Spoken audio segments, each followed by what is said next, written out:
Hey everyone, tonight we'll delve into a tale you were never meant to hear, a forbidden story buried not in scrolls or temples, but in the silence between thunderclaps. It begins not with victory, not with glory, but with a storm one so violent that even the gods trembled as lightning split the heavens apart. In the realm of Greek mythology, storms are no ordinary accidents of weather. They are messages, woven fabrications of cosmic intention. And within this storm, a prophecy was uttered, one that spoke of a love powerful enough to shake the throne of Zeus himself. You probably won't want to believe what you are about to hear, because when gods love in secret, the world beneath them cracks in consequence. Imagine it. You stand upon Mount Olympus, clouds coiling beneath your feet, stars veiled behind sheets of white fire. The roar of the wind is not just wind, it carries whispers, whispers that unsettle your chest and tangle your thoughts. The bronze gates of Olympus rattle, and you feel deep within your bones that something forbidden is about to erupt, something that defies natural order. So, before the tension gets too high, take a moment to like the episode and subscribe, but only if you genuinely enjoy what I do here. And I'd love for you to share your location and the exact time as you listen, so we know which corner of the world is awake within this story. Now close your eyes, imagine the ancient mountains, and let's unravel this epic tale together. The storm raged for 3 nights. On the third, a lightning strike cleaved the summit stone held sacred to Cronus, father of Zeus. This omen was not trivial. Long ago it was told that when that very peak split, it would herald the arrival of someone the gods could neither bind nor banish, someone who could tempt even Zeus beyond his oath-bound laws. That figure would not be another mortal dalliance the god of thunder often indulged in. No. This was a being equal, if not greater, in forbidden intensity. Historians speak often of oracles and prophecies in Greece, but rarely do they speak of the one the storm awoke, an ancient scroll, rarely mentioned and often dismissed, buried within the temple of Delphi. The scroll bore no instructions, only imagery, 2 figures bound by threads of gold, but drowning in waves of shadow. The priestesses called it the untellable prophecy, the one Apollo himself refused to translate. And yet, during that storm, the images changed, as if ink could bend when thunder boomed. One bizarre detail captures your imagination. Among the several strange symbols was a carved between the golden threads, was a carved feather of obsidian. No ordinary blackbird feather, this one belonged to a forgotten goddess, veiled in shadow, erased from Olympus memories centuries ago. Whispered in the dark by only the oldest myth keepers, she was known as Nyx's hidden daughter, a goddess no one was permitted to name. To speak her name, they said, was to invite her into your dream, an embrace few survived without madness. But here is where the prophecy stings. The scroll showed her standing side by side with Zeus, the god who had overthrown Titans, the god who had chained Prometheus himself, the god who feared nothing, except perhaps the thought that destiny might dictate even his heart. And so, as lightning thundered and marble cracked across Olympian halls, Zeus himself stood silent, not in fury, not in command, but silent, because even he sensed that a shift, centuries in the making, had coiled itself into reality. His throne suddenly felt smaller, his dominion less unshakable. Somewhere beyond the storm, beyond the sight of immortals, that forbidden goddess had stirred on. She was aware of him. You look up, imagining yourself at the foot of his throne, feeling the electric charge ripple across the marble. Even though no name has been spoken aloud, something inside your chest whispers it to you, like phantom syllables teasing the edge of memory. Who is she? Why now? Why does the storm call her forth? The question that remained was this: if fate itself warned that such a love could unravel Olympus, then why did every beating pulse of Zeus' immortal body already crave the storm's answer? The storm fades, but the silence that follows is more terrifying than the thunder itself. Imagine standing at the edge of Olympus' marble terraces. You can hear nothing. No lyres strumming in the feasting halls, no laughter of the gods, not even the grind of stone beneath sandals. All of Olympus is still, as if the very breath of the cosmos has been stolen away. And in that silence, Zeus hears something only he can perceive, a low hum, almost like a melody, but threaded with syllables unspoken. A name. It hovers in the air like the tremor of an unseen harp string, a name he does not speak, cannot speak, lest it unravel divinity itself. But the recognition in his eyes betrays him. You watch as he grips the golden arms of his throne, knuckles whitening, a mortal gesture that seems impossible for one as eternal as he. And yet there it is, the flaw, the slip, the curiosity he cannot banish. This veiled goddess, Nyx's hidden daughter, had been erased by decree countless millennia ago. Zeus remembers only fragments, whispers of a divine being who had refused to kneel during the first binding of the cosmos. When the Olympians rose to power after the downfall of the Titans, she had not pledged allegiance, not to Olympians, not to Titans, not even to primordial forces. She chose none, and therefore was condemned to shadows by a pact between gods and fates alike. And yet now, through storm and prophecy, her name stirs again. A historical thread tells us the Greeks feared such memories of erased gods. They often gave them titles rather than names.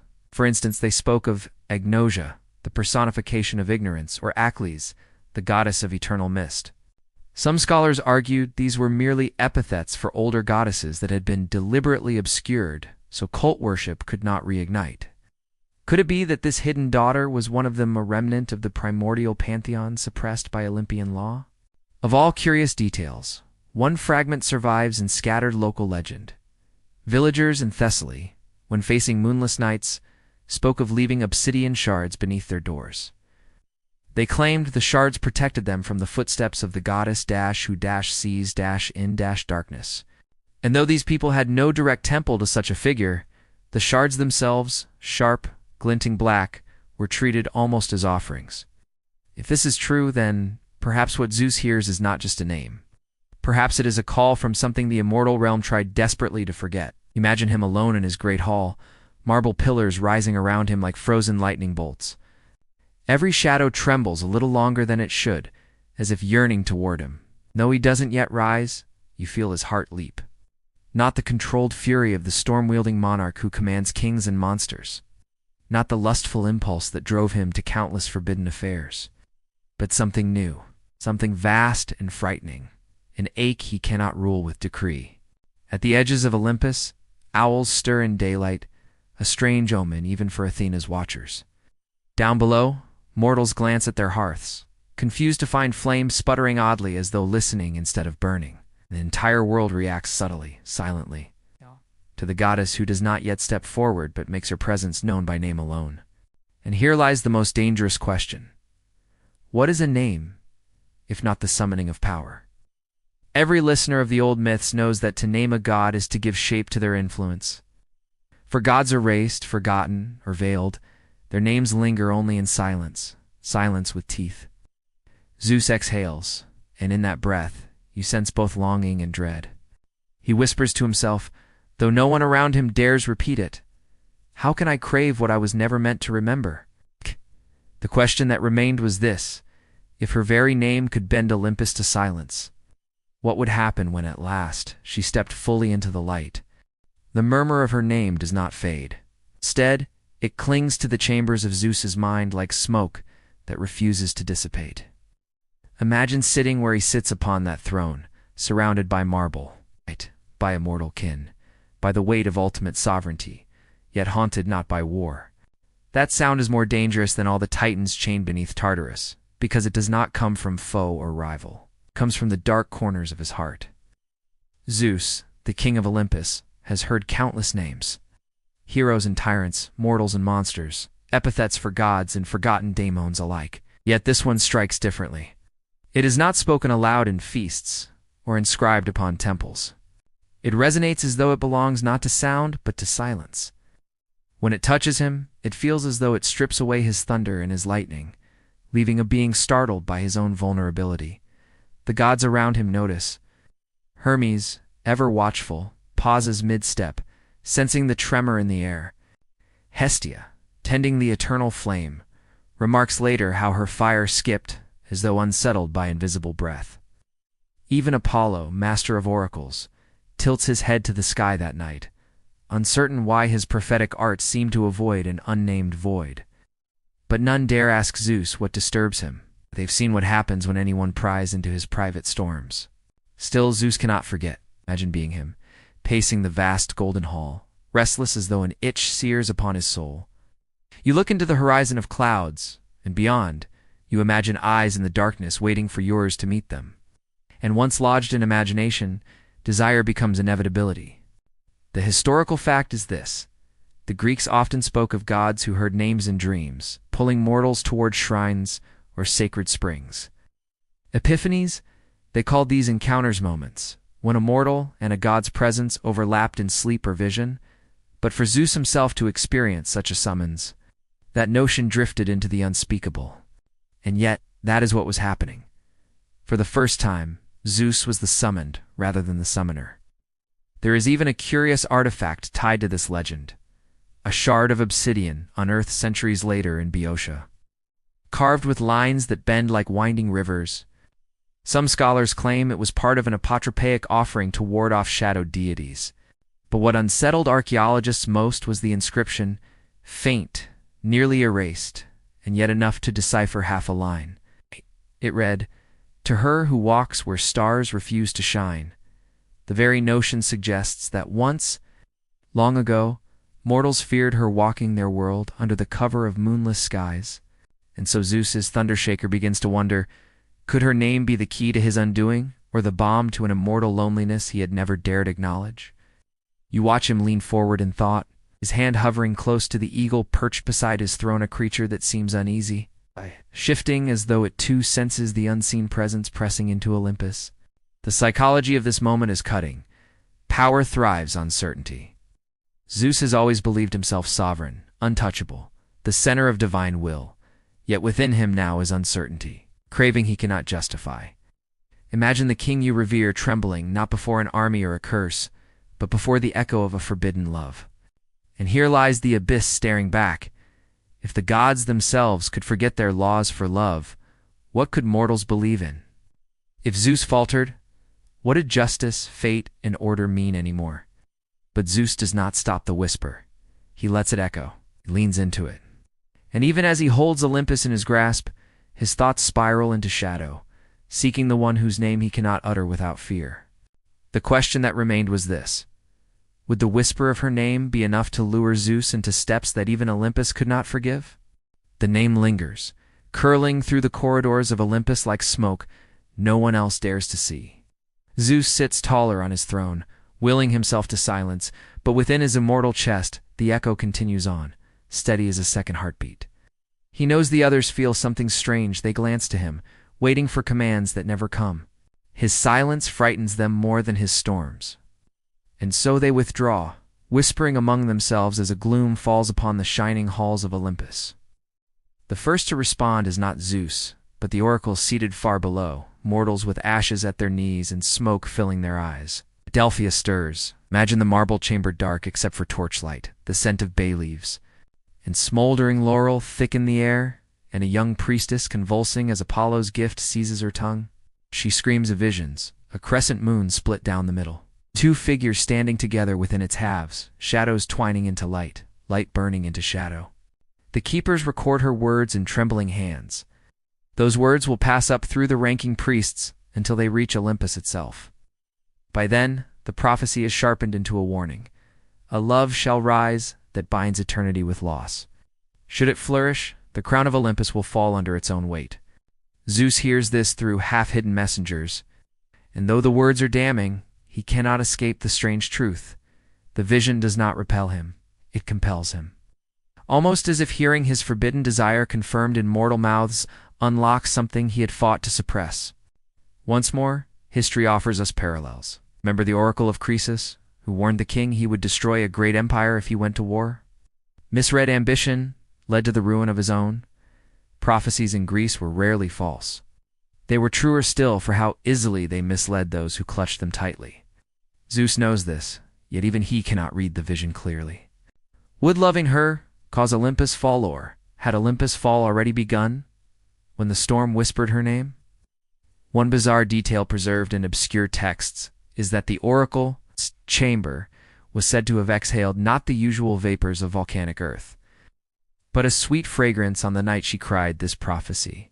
Witnesses claimed it smelled of pomegranate seeds, lush and intoxicating, though no fruit had been burned there. And in Greek mind, pomegranates were the seal of Hades and Persephone, the fruit of commitment none could revoke. Was this fragrance a mark from the forbidden goddess, planting her presence in Apollo's own temple? Picture Zeus alone after hearing these words, pacing the hall as the gods whisper elsewhere. Through the windows of Olympus, he sees the crescent wander Athena's owl, cutting through the moonlight, as if mocking him with its flight. He cannot sleep.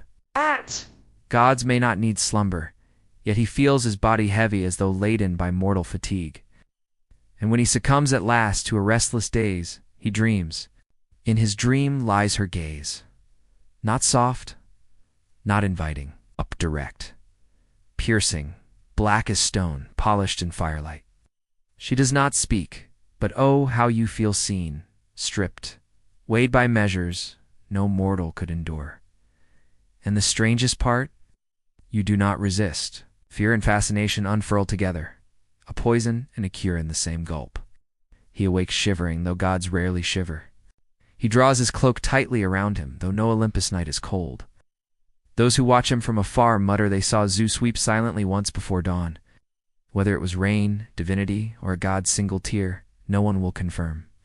But now the path is set. The oracle's vision cannot be unsaid. Goddess cannot retreat into the silence she once was. And Zeus, struck by dream and omen alike, is no longer in control of his destiny. He is in hers. The question that remained was this. If the oracles of mortals already foresaw their love, wasn't their meeting no longer a choice, but a fate? The air on Olympus feels heavier now, not with storm, but with expectancy. Imagine walking through the sacred grove where the air never stales, where cypresses stand older than civilization itself, where silence is pierced only by the rustle of unseen wings. It is here beyond the gleaming halls, beyond Hera's watchful eye, that Zeus feels her first presence. No lightning booms, no heralds sing, no trumpets of war. Only the subtle quiver of breath inside his ribs, as though something greater than himself has stepped quietly into the world beside him. He does not see her at first. Instead, he feels her presence the way you might notice heat shifting before light, or the scent of rain arriving before the clouds gather. It is indistinct, but undeniable. Prickle at his immortal skin, a quickening of pulse. Zeus, the god who commands thunderbolts and bends the will of armies, falters not because of visible threat, but because of anticipation. Then, through the grove, the shadows move differently. Trees bow not from wind, but as though bending to greet her. And finally, Zeus' gaze catches hers. Her eyes, how do you describe eyes that are both void and promise? Black as obsidian, yet shimmering faintly with silver veins like rivers cutting through night. The contradiction stuns him. This is not the beauty of mortal forms he has so often indulged in. This is something eternal, sharp, and utterly dangerous. She does not glance down or avert herself. She meets his gaze fully, evenly, as though the thought of bowing never existed in her. From legend, we know this grove, the Grove of the Furies, said to have been a resting place for the daughters of night. In old mythology, mortals avoided it, saying any who entered would dream of crimes unspeakable, crimes they themselves would be compelled to commit. It was a cursed space yet for Zeus. It becomes hallowed ground, because it holds her. And then there is the detail of her aura, fireflies that glow cold, not warm, trailing behind her steps. Their glow is not amber but bluish, eerie luminescence, like forgotten stars dripping onto the earth. Such a sight finds no match in stories of Olympian queens or companions. It belongs only to her, the one erased from memory, who now walks fully before him. She does not speak first. She waits. And in the silence, Zeus hears the thundering inside his chest, louder than any storm he summoned.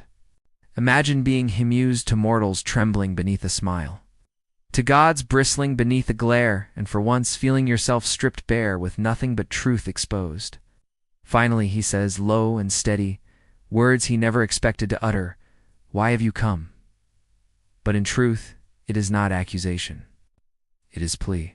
She tilts her head, and though her lips barely move, you swear the trees themselves whisper her response. I have not come. You have sought me. And in that instant, Zeus knows the truth.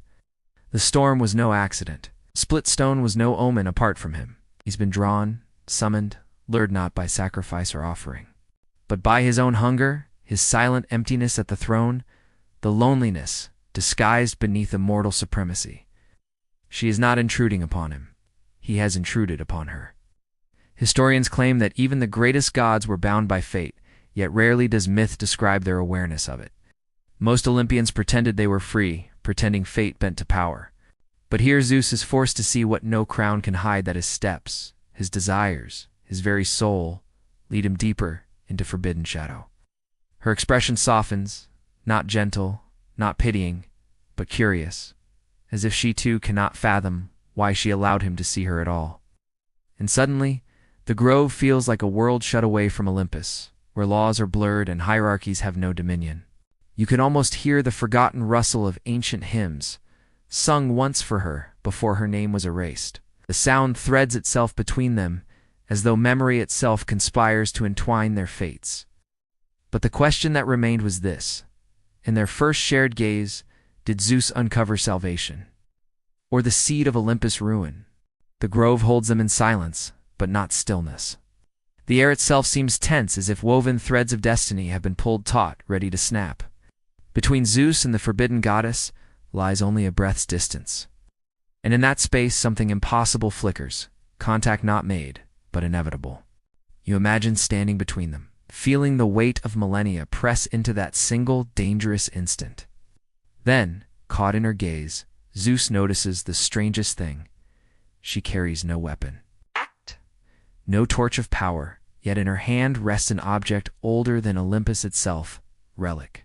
Shaped like a narrow circlet of dull bronze, tarnished by endless centuries, locked with engravings no Olympian smith could replicate. Even the lightning in his veins hesitates at the sight.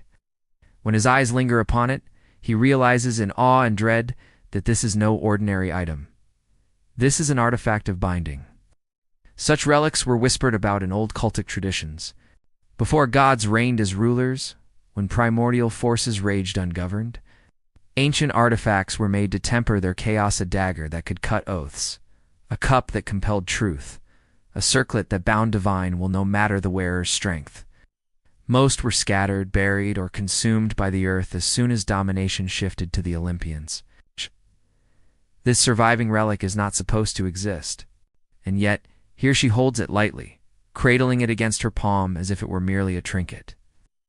There was once a local legend in Arcadia, largely dismissed as folklore, of a circle of thorns made by time itself. Shepherds claimed their ancestors heard it mentioned, that whoever wore it would find their desires undeniable, compelled to act upon them but unable to lie about them. A cruel sanctuary, truth and fulfillment, but not freedom. Could this relic be the origin of that distorted tale? The goddess lowers her eyes just once to the artifact, then back to Zeus. The meaning is clear. Choice has already been tilted. Threads of shadow coil around fate, pulling both of them toward a union neither ordained nor wanted, yet neither fully resists. He steps forward. You hear the crack of branches under his immortal weight, the subtle hum of energy sparking through his hands as though he were touching something forbidden enough to surge back at him.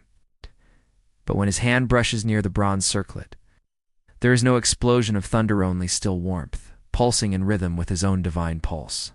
For the first time, Zeus finds himself drawn closer, not by conquest, but by surrender.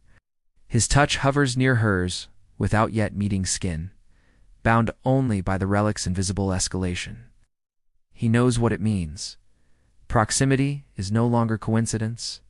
Desire is no longer whim. A law older than his monarchy now forces eternity into collision. Imagine the psychological labyrinth of this moment. A king who commands every element, realizing he has for once commanded himself. It frightens him, yes. But deeper still, it exhilarates him. The forbidden goddess watches with calm poise, as if she has waited through centuries of exile for this single, trembling approach. Not with triumph, not with hunger, but with the strange serenity of inevitability. And then you hear it whispers coursing through the grove itself. Branches murmur as though sharing secrets to one another. The wind does not move, but the trees speak regardless. An ancient tongue, dead to mortals, but their echoes carry meaning you can feel if not understand. Bound they must be, bound, though the cost devours gods and mortals alike. Certain votives dedicated to forgotten deities show paired figures carved into pottery, always connected by a narrow chain or thin thread. Archaeologists assumed these were symbolic bonds of marriage or covenant. But what if they instead echoed a myth that sometimes gods did not fall in love naturally, but were thrust together by artifacts like this, caught in webs spun before Olympus' rise? Zeus searches her eyes again, and this time sees no resistance, only reflection. She mirrors what he feels: dark curiosity, undeniable connection, and profound dread stitched together. The distance between them closes, the relic burning faintly brighter in her palm. He reaches with a hand more god than man, and when there's almost touch, he feels the faint but unbreakable pull of certainty that they could never untwine even if they tried. And as you stand beside them in imagination, your pulse pounding from shared suspense, you realize the scale of the moment. If this artifact was meant to keep chaos at bay, then what does it mean for Zeus, Lord of Order, to be bound by it? The question that remained was this: had love chosen them freely, or had they been ensnared by a relic older than Olympus, never free to resist in the first place?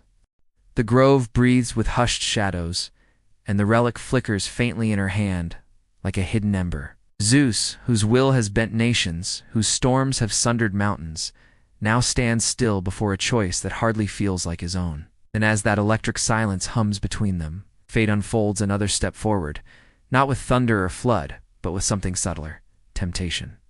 A banquet lies ahead upon Olympus. Imagine the feasting hall's pillars, rising like petrified lightning bolts. Walls echoing with lyres and laughter, chalices brimming with glimmering ambrosia. To mortals, ambrosia was but a myth, the food of the gods, granting eternal youth, eternal power.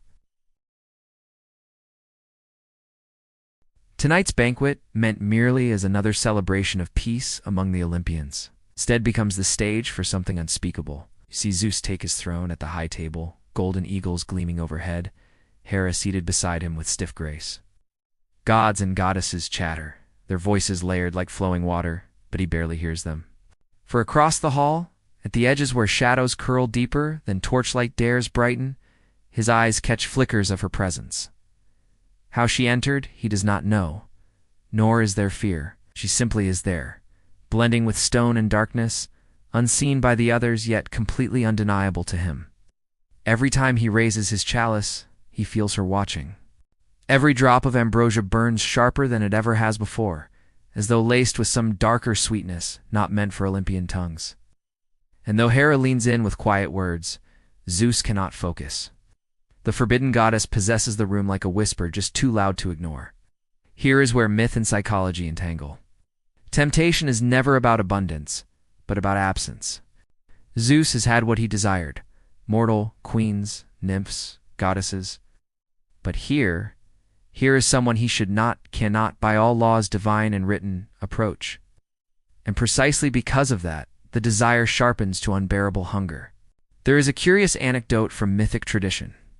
Some fragments suggest that in secret rites, priests would dilute ambrosia with honey wine, claiming it pulled dreams from the heart. When drunk, one's desires rose unfiltered, often leading to visions of union or destruction. Was tonight's ambrosia tainted thus, on purpose, or by guiding winds of fate? For as Zeus drinks, he feels the heat of temptation grow unbearable, even as the hall hums with revels. And now comes the bizarre detail. The torches flame faintly blue for a moment during the feast. No one comments. Perhaps they dismiss it as a trick of cedar resins. But Zeus, looking past the gleam, catches her eyes glowing faintly from across the marble-silver rivers streaming within shadow-black irises. The torchlight is not failing, it is bending to her. The feast continues. Gods feigning ignorance, though, some unease, threads their laughter. Athena frowns at her brother, though her keen eyes flick more than once towards Zeus with suspicion. Hermes, ever restless, lingers too close, as though scenting unseen whispers darting through the air. But none pinpoint what simmers beneath their very gaze. You are there in your mind, seated among them, pretending to drink and feast. While every sound dulls except that constant, unbearable pulse, the glances between Zeus and she, who must not be. It becomes less a banquet of sustenance, more an arena of silent vows and unspoken betrayal. At last, when musicians play a song so ancient it trembles even gods, her lips part, though no sound reaches the mortal ear. But to Zeus alone, her voice curls like silk across his mind. Do you hunger? He nearly trembles, yet masks it as he raises the chalice again. Not for power already his, but for her, this goddess erased, veiled, forbidden. Psychological truth cuts through here. The mind craves most what it is told it cannot have. For Zeus, who has never been denied, this is the first boundary that feels absolute, and that impossibility makes the hunger transcendent. Suddenly, the ambrosia tastes different, as though her presence itself has infused it. Sweet and sharp, dangerous and intoxicating. A draught of eternity laced with poison. His pulse quickens, his grip on the chalice tightens, the golden rim trembling faintly against his teeth. Quietly, their eyes meet again, and in that glance lies an unspoken vow. The feast is not about food, nor about kinship. It is about them, alone, together, even amidst the watchful stares of all Olympus. And so the banquet of immortality becomes something more, a ritual of temptation, of subtle daring, of hunger that leaps beyond law and into legend. The question that remained was this: if ambrosia itself carried their forbidden desire, how long before mere glances broke into action, into revelation? The echoes of the feast linger long after the last chalices are emptied. Gods dispersed in laughter and gossip, their sandals clattering across marble floors slick with spilled wine, their voices weaving through corridors like a fading choir. Something deeper remains behind, not cheers, not music, but the weight of silence. It spreads like invisible smoke through the gilded halls of Olympus, curling into corners, whispering through archways, because Olympus itself remembers, listens, breathes, and tonight it feels the intrusion. Yes. Imagine yourself walking barefoot along those corridors after the revelry. The marble is cold under your steps, echoing louder than it should in the hush of midnight. Gold-framed torches gutter strangely, throwing shadows far longer than your body should cast. The air vibrates not with song, but with heartbeat, as if the palace itself has learned to thrum along with the restless blood of its king. This is what happens when the forbidden is invited to Olympus, not physically, through desire so potent it bends the architecture itself. Laughter may still echo from chambers beyond, but deep in the halls, you sense it. Every statue, every column, every panel of polished bronze is listening. And at the heart of it lies Zeus. He strides down the colonnade, while Hera lingers in her chambers, while Olympian attendants withdraw. He is alone, but he is not truly alone. Between the white marble pillars, between each rumbling step, the presence lingers. The goddess of shadow, forbidden by decree, speaks without speaking, and the silence itself becomes their conversation. A historical seed burrows in here. There were tales that Olympus itself was alive, that its stones had memory. Some ancient poets describe the palace as an ear of cloud and mountain, where even whispers could etch themselves into eternity. Perhaps they exaggerated, but tonight it does feel true. For even if lips stay sealed, the very walls carry the vibration of Zeus's longing. The bizarre detail that creeps forth is this. Servants whisper that they saw their reflections in the bronze panels shift oddly as though shadows spoke beside them. Even though they were alone, some even claim to hear the faint sound of two different breathing rhythms echoing after they left Zeus' path. They cross themselves in gesture, muttering quick prayers to avoid drawing attention. Because what does it mean when Olympus itself bears witness to a secret that none are supposed to know? Now imagine being Zeus in this moment. The throne looms behind him, heavy like a chain. The feasting chamber lies far above. But everywhere he turns, he sees signs, black feathers fallen, where no bird flew, drops of dew upon columns, though no rain had fallen, and the flash of silver veins in shadows as his eyes blink. The palace, impenetrable fortress of divinity, no longer feels like sanctuary. It feels like a conspirator, waiting eagerly to betray him, and yet he does not resist. He lets the silence continue. He walks slower along the halls, half inviting the whispers, craving them even with dread boiling in his stomach. If ambrosia sparked desire, now Olympus itself feeds it. His very home, his kingdom, the embodiment of order, turns upon him, amplifies the forbidden rhythm, echoing the hunger so that it grows instead of fades. And she, the goddess who does not stride the marble openly, is here nonetheless. He feels it with every breath. She does not need to enter Olympus by flesh. Her presence is enough to infest its chambers, bend its foundations, remind him constantly of her refusal to be erased. Psychologically, this is the terror of intrusion, not when someone breaks down your walls, but when their presence occupies your inner world so fully that the walls themselves no longer shield you. For Zeus, this intruder has already replaced the safeguards of Olympus with her command. The gods begin noticing ripples in their own ways. Hermes frowns when his sandals misstep. Artemis finds her hounds restless, growling toward hollow corners. Dionysus looks into his wine bowl and sees images blur as if stirred by fingers he cannot name. Yet no one speaks directly. You look instead toward Zeus and see only distance in his gaze. You feel it as you picture yourself within these echoing halls. The air is thick with anticipation. The palace listens. The gods pretend not to, but every reflection along the marble pools with truth. Something forbidden stirs in the heart of Olympus' ruler. The cosmos knows it already. The question that remained was this: if Olympus itself had begun to eavesdrop on Zeus' secret hunger, long would it be before that silence shattered and the halls themselves told the truth? Shadows stretch long along the colonnades, and though Zeus attempts to command the silence, it is another's unrest that breaks it. Ares, the war god, does not trust stillness. To him, silence is not peace, but conspiracy.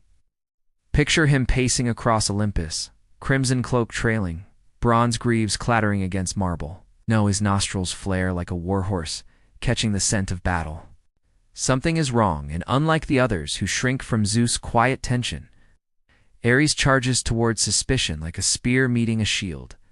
Warriors may not be thinkers, but instinct is its own wisdom, and tonight that instinct gnaws at him furiously.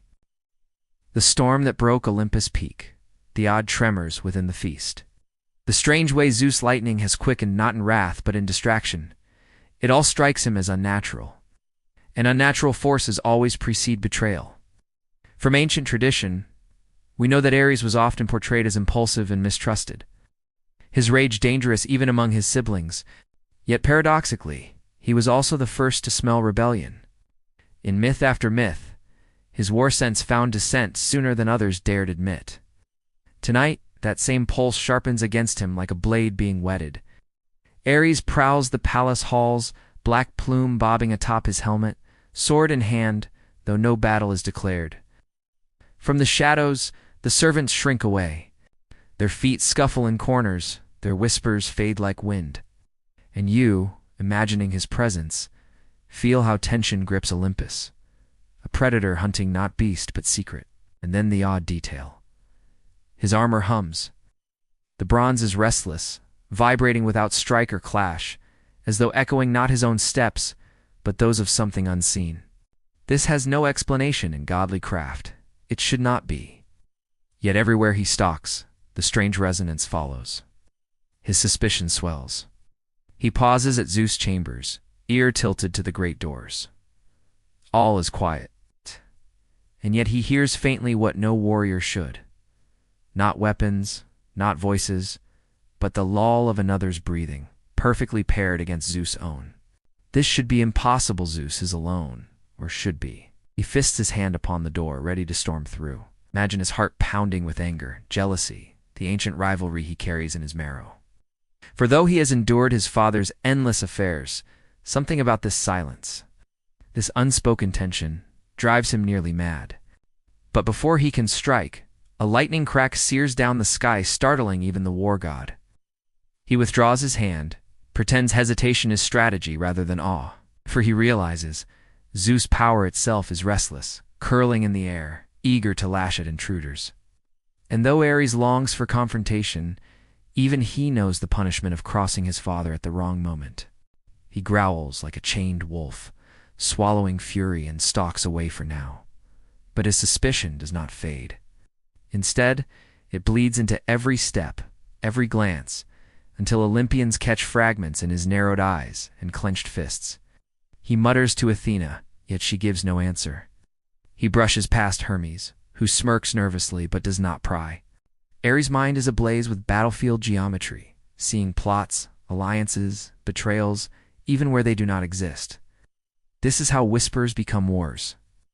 Ares begins piecing together fragments into a picture too dangerous for Olympus to ignore. Zeus is hiding something, something worth more than wrath. Something worth risking silence where there should be storm. A psychological truth lies here. Warriors trust chaos more than quiet. To Ares, nothing is more suspicious than restraint. And Zeus' newfound restraint breeds paranoia that festers inside him until suspicion transforms into prophecy of battle. And so, as the war god stalks the night, one question forms in his mind, a question that glints in his bronze, hums in his sword, and sharpens with every echo that walks beside him unseen. The question that remained was this: if war had already smelt the smoke of Zeus's forbidden desire, how long before Olympus itself ignited into open flame? The shadows of war hang heavy, yet Zeus barely heeds Ares' growling suspicion. For even as his son paces like a restless wolf, the king of gods finds his mind slipping elsewhere, or horrorward her, and the night itself seems to conspire. Imagine silver light draped across Olympus, the moon carving perfect corridors of brightness upon the cloud floor, unveiling what should remain unseen. Tonight, moonlight is not gentle. It is merciless, relentless, shining down like an accomplice determined to expose him. Zeus knows what it means to hide a tryst. He has done it countless times across earth and sea. But never has concealment felt so impossible, so doomed, as it does now. Not because of others, but because the very cosmos itself wishes to see this meeting written across the stars. So trembling between dread and desire, Zeus moves. He slips from Olympus' feasting halls, his steps disguised amid midnight winds, cloak of storm clouds shrouding his figure. The marble gleams behind him, cold, indifferent, watching. Is not headed toward the mortal world to play another fleeting game of passion. No, he follows a pull across celestial pathways, a current guiding him through mists and moonlight. Somewhere in the shadows, she waits. And you, imagining yourself beside him, feel every detail of his escape. The air sharp, crisp with winter's edge, the sound of sandals whispering against ancient stone, even the faint rattle of chains. Though none hang from his shoulders, yet you sense the invisible law binding him tighter with each step. At the edge of Olympus, high where the halls meet endless cloud, he finds her waiting. Draped not in ornamental robes, nor in jewels of conquered realms, no crown adorns her. She stands under the moon, part of it, woven into it, her hair a cascade darker than the void yet sparkling faintly with flecks of starlight caught in obsidian strands, as if the sky itself spilled fragments into her. When their eyes meet, silence bursts into pure vibration, the night humming with unspoken understanding. They do not speak of names they cannot, for to name her is to risk chains breaking, stars falling. Instead, they step toward one another beneath the silver light. And for the first time, Zeus feels not the king summoning, but the god summoned. But Olympus does not let them go unnoticed. Winged messengers who linger along the horizon, spirits of air and dawn, catch glimpses of their union. Their forms flit nervously between clouds, rushing back to halls where Ares still seethes and Hera grows colder by the hour. Fate does not grant privacy to immortals, and so they flee. The goddess tilts her head, eyes flashing silver veins beneath the obsidian glow, and she gestures with her hand. The moonlight bends, the clouds part, hidden path, carved like silver thread across the sky, stretches outward secret corridors built not for gods of Olympus, but for her. These paths are older than Zeus, older than the palace, mapped in silence by those erased from the pantheon. They run not bound by fear, but by urgency. Imagine their strides across air as mountains fall away to shadow and oceans gleam like hammered bronze below. Every beat of his foot shudders the clouds. Every step of hers leaves glimmers that vanish as soon as they appear. Behind them, shadows of winged spies flutter, but ahead, Corridors of silver and night lure them deeper into secrecy. A curious detail survives in folklore. Shepherds claimed on nights of pale silver moons, they saw figures running across the sky, one crowned in lightning, the other cloaked in shadow. Sheep grew restless, dogs whimpered, and men swore oaths never to speak of it aloud. These tales, scattered and hidden, may be fragments of this very night, the night Zeus abandoned Olympus, to follow her into forbidden paths. Down below, mortals sense change too. Waves crash louder, winds turn suddenly colder. Cities stir in their sleep, though no storm yet arrives. Because when a king of gods runs not to war but to desire, the whole world shifts, balancing on trembling threads. Imagine your own pulse as you follow them, breath growing short as shadow and lightning flee into silver corridors carved across eternity. You know they cannot outrun fate, not truly. There is a strange thrill in watching them try, two absolutes running toward one another despite the eyes of all. The question that remained was this. As they abandoned Olympus under moonlight, were they escaping judgment or running straight into a trap written for them long before thunder was ever born?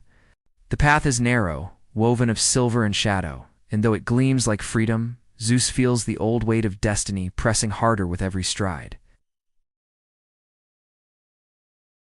There is no storm here, no thunder to declare his dominion. Instead there is silence, and in silence, truth always rises sharper. The goddess runs effortlessly, her limbs moving without strain, as though she were one with the moonlit corridor itself. She does not pant or stumble. Her presence feels more like flow than movement. Zeus, though immortal, feels the difference. He is intruding into her domain, pulled along a path that was never his to claim. At last, she slows. They arrive at a precipice of light where the silver corridor meets the consuming black beyond. She raises her hand, and here where no wind stirs. The shadows weave themselves into threads-thin cords shimmering like spider's silk, stretching in infinite directions. And when Zeus lays eyes upon them, he knows instinctively what they are. You've heard of the Moirai, the Fates. Clotho spins, Lachesis measures, Atropos cuts. Their threadwork governs not only mortals but gods as well. And what the goddess reveals now are not mortal destinies, not city-states, not wandering heroes. These are the divine chains, hidden, binding each god to limits, to choices, to endings. Zeus sees strands coming from him, some torn, some tightly knotted, some leading into oblivion. It unnerves him because though he reigns as sovereign, his sight proves the truth. Even his lightning cannot break certain chords. A historical truth enhances this vision. Ancient texts suggest that before Homer, there existed older traditions where even Zeus bowed to a force greater than himself. Moira, the order of fate. Later myths softened this, elevating him above.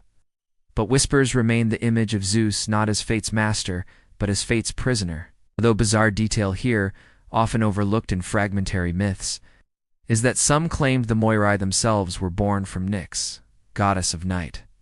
If this is true, then the forbidden goddess, the veiled daughter of shadow, would be kin to fate itself, perhaps even capable of weaving or unweaving chains. And suddenly, it makes sense. She shows him these cords not to frighten him, but to reveal the cage he has never admitted he lives in. Reaches out instinctively, fingers grazing a strand tied to his chest.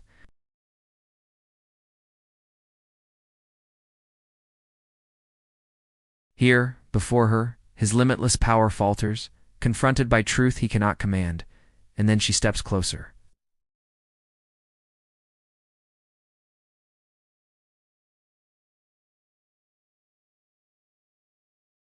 You are not sovereign, not truly. The fates keep your throne upright, not your will. And yet, she takes the bronze circlet from earlier. The artifact hand slowly raises it between them, hums faintly, answering the threads strung across the abyss, as though resonance itself recognizes unity. This relic is not of chains, it is of choice. The contradiction is unbearable for Zeus. Chains decree he has no true freedom, yet here she stands, offering something beyond fate, a sliver of forbidden autonomy, but at the risk of undoing Olympus entirely. Fate or freedom both lead to collapse. He looks at her, trembling questions storming inside his mind. This is the psychological labyrinth she presses him into, to admit that his crown, his thunder, his dominion, are nothing against the chords of destiny, and that only by embracing her could he glimpse untamed possibility. And here the choice sharpens like a blade, to step closer into the warmth of forbidden love and a relic of dangerous freedom. Or to step back and keep Olympus unbroken but his heart imprisoned forever. The question that remained was this: could even Zeus, king among immortals, defy the chains of fate, or was his desire for her merely another thread binding him tighter to the ruin foretold? The abyss hums with the vibration of those chords, and Zeus feels their weight more than he has ever dared acknowledge. Each thread quivers with possibilities both fulfilled and broken, each one a line of law he was never meant to see. He grips the air where they shimmer, his thunder dying quietly in his palm like an ember choked in ash. That is when the tribunal comes. Figures without faces, cloaked in veils that ripple like woven smoke. They do not step toward him with hostility. They simply arrive, as though they had always been standing there, waiting for this exact meeting. These are no Olympians, no titans, no primordial chaos fragments. These are judges, the voices of the law itself, summoned by friction in the tapestry of destiny. Zeus does not flinch when mortals accuse him. He does not yield when gods themselves clamor, but here he feels at a deeper pulse of fear, because the tribunal is not bound by crown or thunderbolt. Fate itself has sent emissaries to speak. Their voices are strange, each echoing like three overlapping tones, one harsh, one soft, one hollow. They do not accuse him of blasphemy, nor of lust, nor even of rebellion. Instead, they speak simply. The union you seek is not allowed. If you persist, whole wars unborn will find their way into the world. Gods will bleed, mortals will fall. Threads will tangle into knots that not even Moira may cut cleanly. Step back, and Olympus remains. Step forward, and the age you rule collapses. The forbidden goddess does not lower her gaze. Imagine her form, shadows solid against their veil-like bodies. Her silver strains in the obsidian eyes glimmer brighter than ever, as if declaring, "I will not be erased again, not even by you." But Zeus trembles. For once the eternal king faces not a battlefield, but a judgment seat. And you, watching him, sense the unbearable tension, the god of command reduced to defendant, his desire bound to trial not of mortals, but of eternity itself. History has hints of this notion. Certain Orphic hymns speak of hidden judges, silent figures assigned by Moira to oversee divine crimes. No altars were ever dedicated to them, for their names could not be spoken. But what if such myths were rooted in a forgotten tradition, one now playing out before Zeus himself? The tribunal's decree grows sharper. Release the memory. Release the hunger. Return to Olympus as sovereign, and let the erased remain erased. It is a command, not a request. And yet Zeus cannot answer.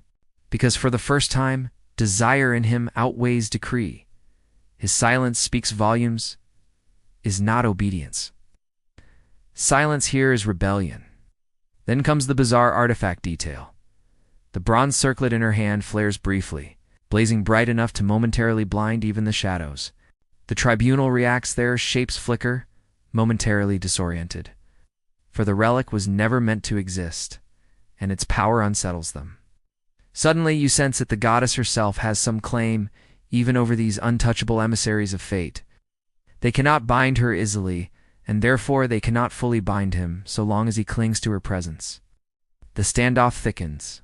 Picture them frozen at the precipice, Zeus, with thunder trembling beneath skin, the goddess holding her artifact glowing with the echo of choice, the tribunal pressing judgment into the air until it tastes of iron. Silence thickens until even your own breath catches, as though you're afraid they might hear you through time itself. Psychologically, it is the pull between law and love, between order and chaos, the kind of paradox that compresses even immortality into fragile fracture points. Zeus, who represents authority, is torn by an intruder representing liberation. The tribunal reveals the truth. One cannot exist beside the other. Sooner or later, there will be collapse. And here hangs the immortal pause. Does he step away, conceding survival of Olympus for peace? Or does he step closer toward her, toward freedom, toward war unspoken, but inevitable? The question that remained was this.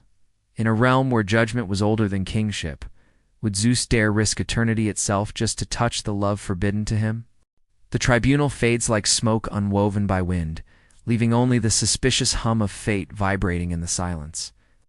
Zeus exhales, though it feels less like relief and more like standing at the edge of a battlefield long before the weapons clash. And beside him, the goddess shifts slightly, tilting her face toward the horizon.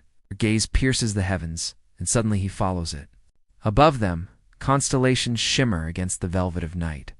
Yet something is wrong. If you look closely, you notice they are no longer still. Stars shift imperceptibly.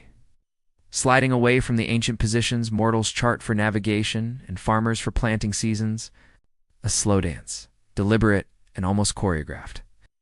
It seems subtle, but for gods, whose very authority rests upon celestial order, it is monumental. Zeus realizes in an instant this is no accident, this is message. The stars are forming shapes where none belonged, a single looping arc, then another crossing through it. Together, they create a symbol older than Olympus. Older even than Titan ruled the starlit signal, pattern-whispered and half-lost hymns of seers. Two figures joined but separated by a river of fire. It had been spoken of more as parable than prophecy. Mortals used it to warn lovers of boundaries not to cross. But here it gleams real, undeniable. She closes her eyes, and when her lids lower, you sense she recognizes it intimately. It is meant for her alone.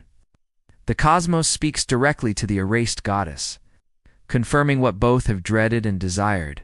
Their union has shifted not merely Olympus, not merely fate, but the stars themselves. A historical thread emerges here.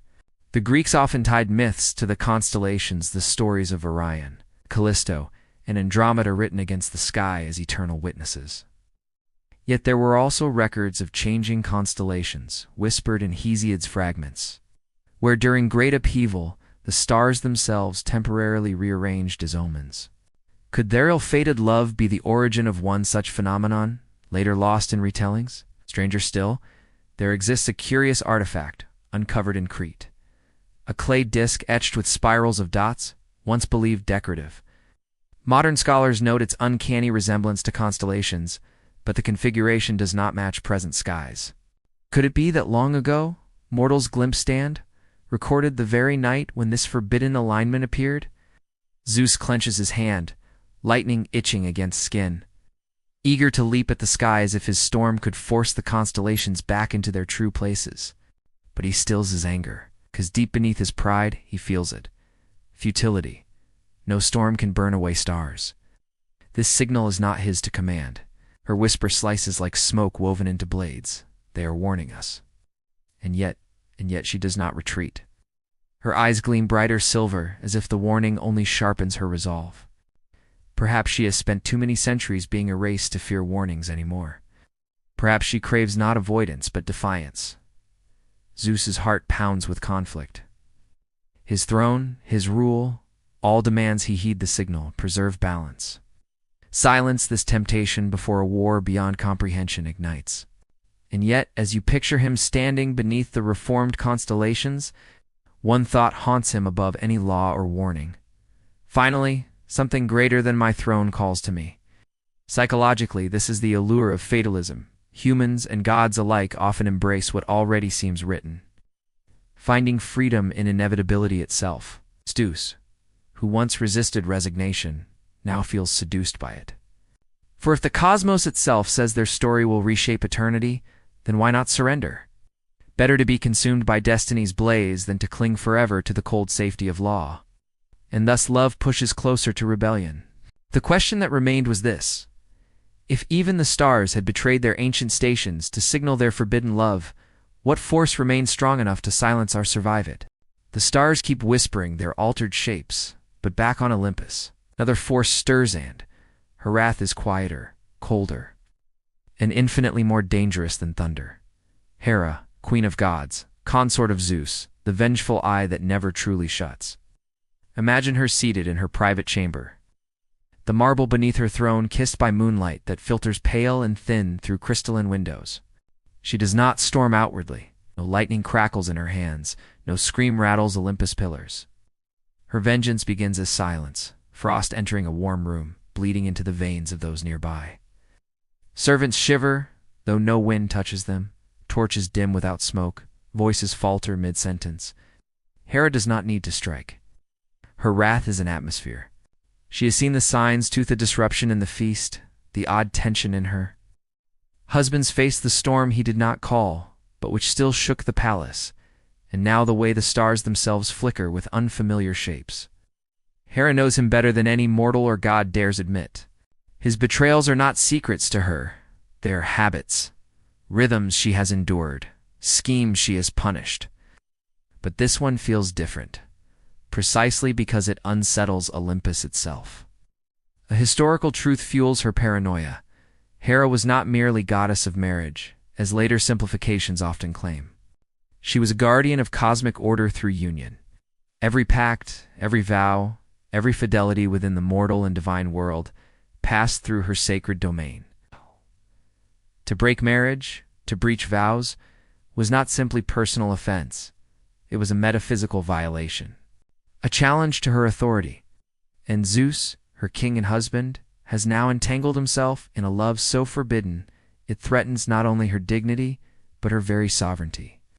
The bizarre detail comes from obscure Hesiodic fragments in some lost tales. Hera was said to carry not merely a crown, but a hidden diadem inscribed with the phases of the moon. This diadem, it was said, gave her perception of unions, even unborn, vows contemplated, but never spoken. When a man thought of betrayal, when a woman dreamed of infidelity, Hera sensed it in icy whispers before action ever came to be. Was this the artifact she now calls upon? Did she trace her fingers over its carved crescents, each phase chilling her heart with the certainty of Zeus' wandering gaze? She rises from her throne. The air stiffens. None follow her, none dare. Hera does not accuse, not yet. She waits. Watch her in your imagination. Robes flowing like winter cloud, a crown gleaming faintly with lunar shadow, each step echoing softly as though Olympus itself leans away from her approach. She does not run or cry. She sharpens her fury in silence, because silence can cut deeper than storm. Psychologically, this is Hera's genius. Her wrath is not passionate, but surgical. She lets paranoia coil like a serpent. Lets coldness encircle rather than explode. Where Ares sees war and attacks head-on, Hera waits, poisons the ground, ensures every step taken becomes betrayal more undeniable. Meanwhile, Zeus god in night corridors woven of shadow and starlight does not yet know the full extent of the frost gathering at home. Perhaps he imagines he can still conceal his fascination, that desire can remain whisper. But Hera knows. Hera always knows. And here is the truth. It is not only jealousy driving her wrath. It is fear. Because Hera senses what others dismiss. This forbidden goddess is no mortal distraction, not a fleeting nymph. She is something else. Something unkillable by vengeance, untouchable by banishment. If Zeus binds with her, then Hera's reign cannot hold. The queen's authority fractures, and perhaps the whole throne with it. The palace grows colder at her stillness. The marble breathes frost where she walks. Gods notice though none speak. Athena's owl hoots nervously from afar. Hermes wraps his cloak tighter, reading danger between seams of silence. Even Ares halts, unsettled. Hera does not rage, and that is the surest omen of doom. The question that remained was this. When Hera's wrath finally chose to move from silence into action, would it strike Zeus or the goddess, threatening to erase Hera's very place in eternity? The frost of Hera's suspicion spreads across Olympus, but far away. Under the curve of seas and the weight of endless water, another secret awakens, a sanctuary hidden from all eyes, mortal or divine. This is where they flee to escape her gaze, Zeus and the shadowed goddess, drawn to a place even gods whisper about with caution. Imagine plunging beneath the dark Aegean waves, deeper, deeper still, until sunlight disappears into twilight blue and twilight collapses into black. Down here, the ocean is no mere element. It is a realm with its own heartbeat.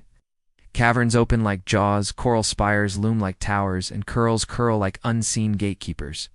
And at the core of this abyss stands a temple untouched by Olympian decree, secret sanctum carved not by Poseidon, but by powers even older. Legends spoke faintly of such a place, a hidden sanctuary beneath the sea. Fishermen near the Cyclades told tales of glowing halls, glimpsed when waters fell eerily still. Sailors feared the silence of flat oceans, believing it meant they trespassed near waters that led to forgotten gods. A few scholars pieced the fragments together, dismissing them as sea lore. But tonight, you walk those halls with him, and you know the truth they existed. The temple glows with soft, unnatural radiance. It's not torchlight, not sun shafts, but bioluminescence, pouring from walls like veins of emerald and sapphire stitched into stone. Statues loom, but their faces are uncarved, left deliberately blank in erasure that mirrors her own exile. Pillars ripple with inscriptions that seem to change as you study them. Letters written in a language too fluid, too mutable, for mortals or Olympians to cage. And here is the strange detail. At the very center lies no throne, no altar, but a clear water basin floating in suspension, unmoving though submerged. The water within it ripples differently than the ocean around it calm, when the tides strike, shifting only when the sanctuary wills. The forbidden goddess gestures toward it as if it were both archive and prophecy. Zeus gazes into the basin, and they're reflected not in his likeness, but in mutable visions. He sees flickers of what could come. Mortal kings slaughtering one another as Olympus fractures, cities burning as titans stir from shadow, oceans rising beyond Poseidon's call. And among these scenes, he sees himself and the goddess standing together, defiant yet doomed. The water shows no finality, only warnings. History offers echoes here. Certain Cretan traditions believed there were oracles of the sea whispered not by living prophets but by the very currents. Ancient inscriptions said sailors sometimes heard the waves murmur truths that would not be spoken in Delphi. Could these myths spring from survivors who once brushed too close to such a sanctuary? Psychologically, the basin is a mirror of longing and threat. For if one stares too long into shadows of possibility, one confuses desire with destiny. Zeus feels this temptation, already torn between fear of witnessing Olympus' ruin and fascination that their union extends beyond whim, that even visions cannot erase them. And you sense the danger of recognition between them. Here, deep below, where neither Hera's frost nor the tribunal's law reaches, they feel something no Olympus chamber ever allowed: safety and secrecy. Their eyes meet not as monarch in exile, but as equals to forces bound by threads none dare name. Then comes the bizarre touch. The sanctuary itself reacts. As her obsidian hand brushes the basin, the water swirls until shapes riz teeny. Spectral fish turning into images of chains, then dissolving into flowers woven of sea light. The temple is alive, aware of her presence, as though it waited centuries for her return.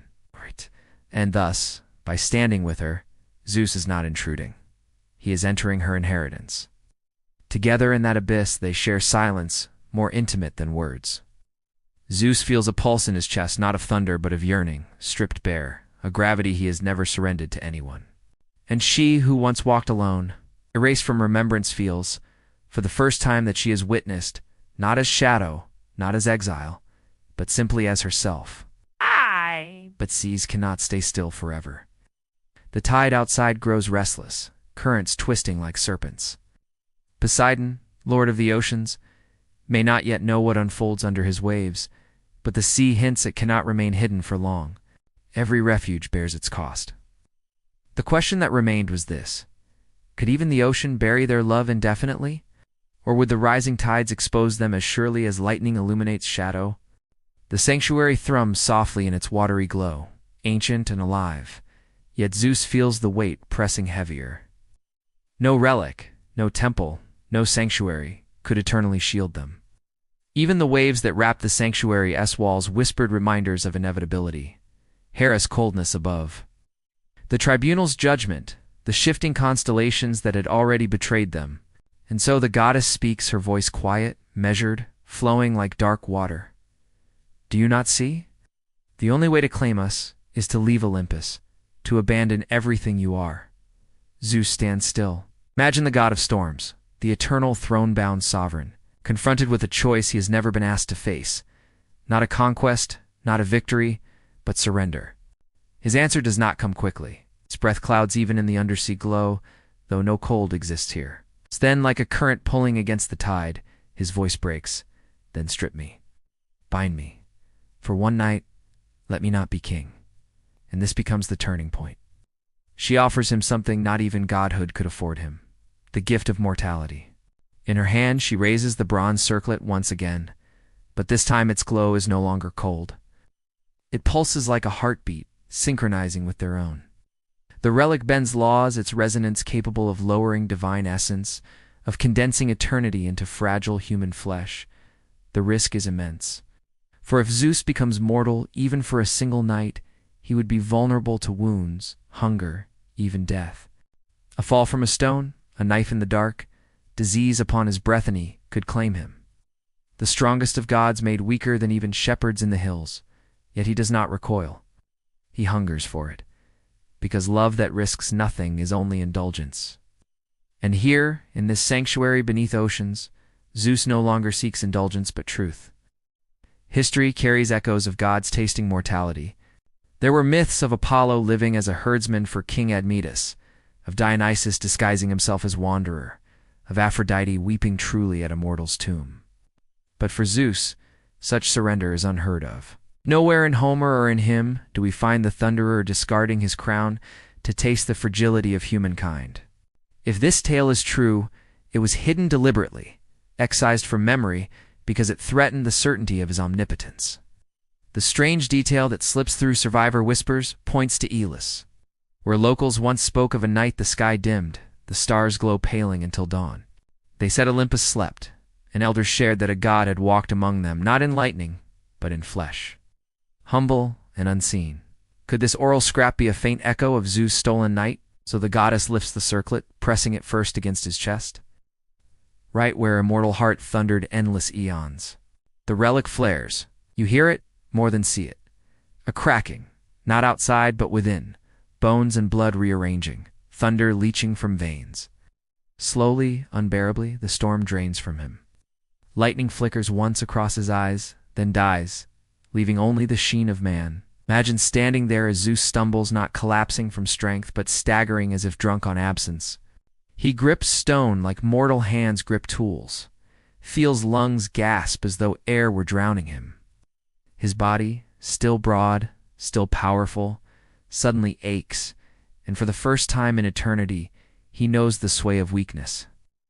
And she looks at him, not triumphant, not pitying, but softened, perhaps for the first time, because now at last they stand as equals.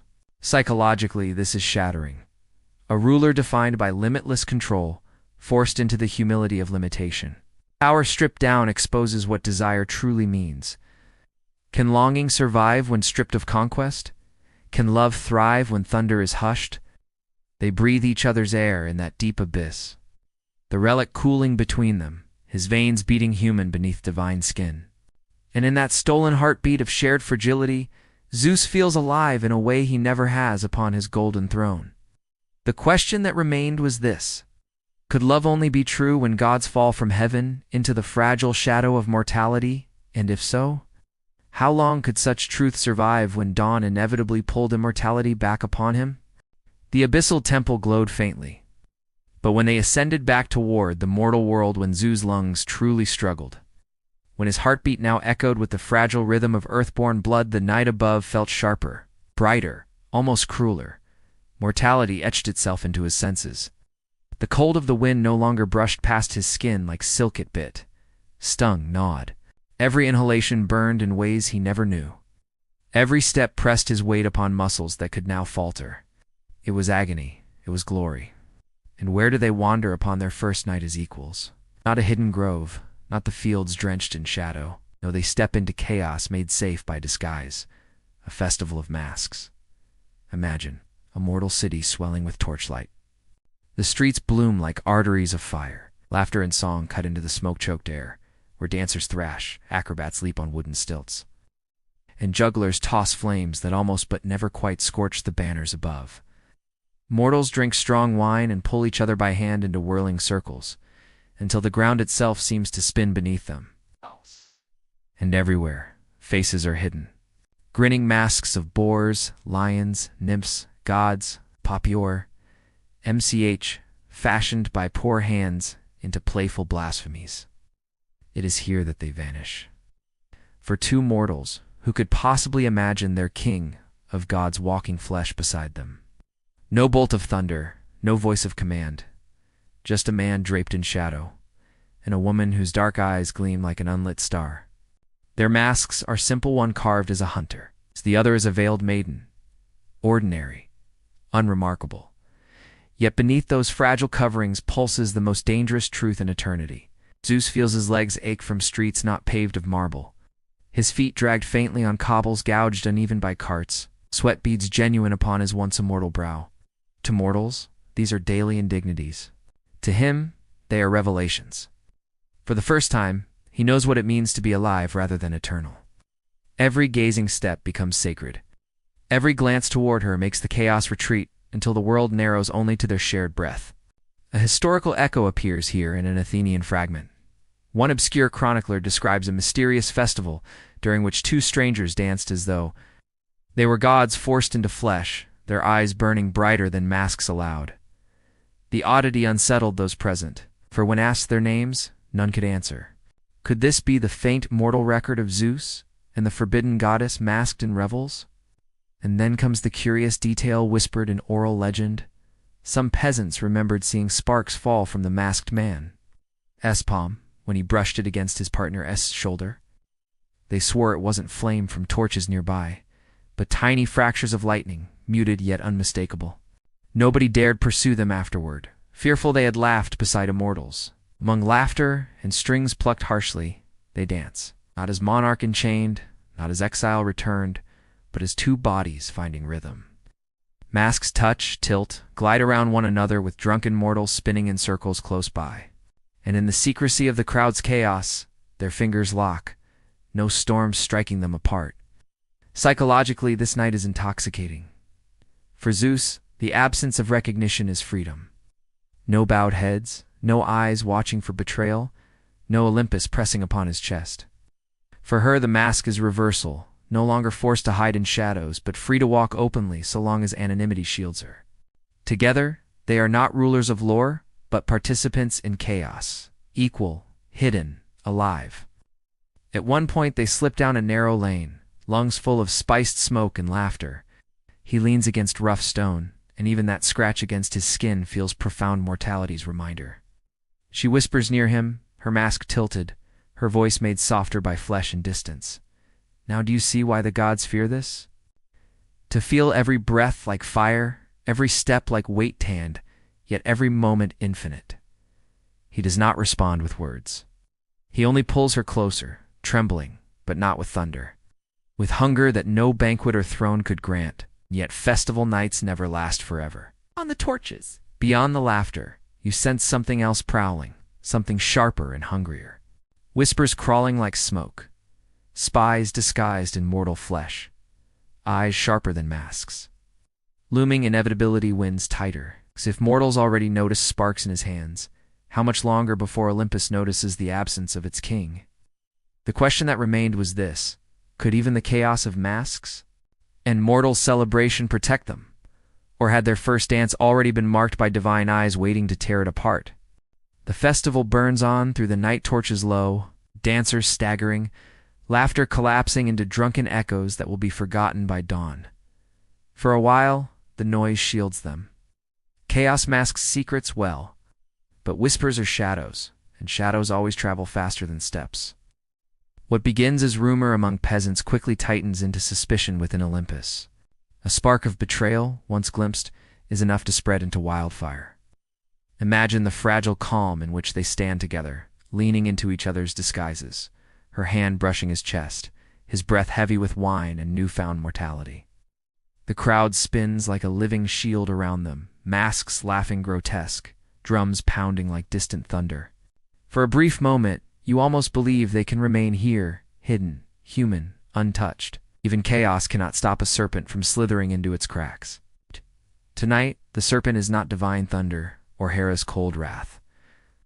Tonight, the enemy comes from whispers within the crowd. His faces behind masks tilt toward them too often, linger too long. A merchant with goat's eyes carved into plaster stares without blinking. A musician seems to play for them alone, his pipes echoing strange, unsettling rhythms. They are watched, and suspicion breaks like earthquakes beneath the cobbles. There were always spies. Zeus, in all his dalliances, was used to tongues wagging, 2 servants bought or tricked into betrayal. But this is different. These spies are not simply mortals bribed with gold. They move too gracefully, too slowly. When she lifts her gaze to them, her vision deepens, their masks ripple faintly, forms shifting as though their flesh is not human at all. These are not mortals. These are messengers of Olympus, woven into disguise, sent to catch them, where distance should have kept them safe. Hera's paranoia has already begun to coil its fingers through the mortal world. A historical note sharpens the terror. Certain plays of Euripides whispered of the gods walking among us masked. When suspicion burns Olympus against Olympus, scholars dismissed it as allegory for betrayal among kin. But perhaps, in cryptic reference, it recalled nights like this, when even gods hunted gods in shadow. Among the crowd, a bizarre detail reveals itself. Each spy carries a mask painted with silver streaks down the cheeks, like frozen tears. To mortals it means nothing, but to gods it is unmistakable.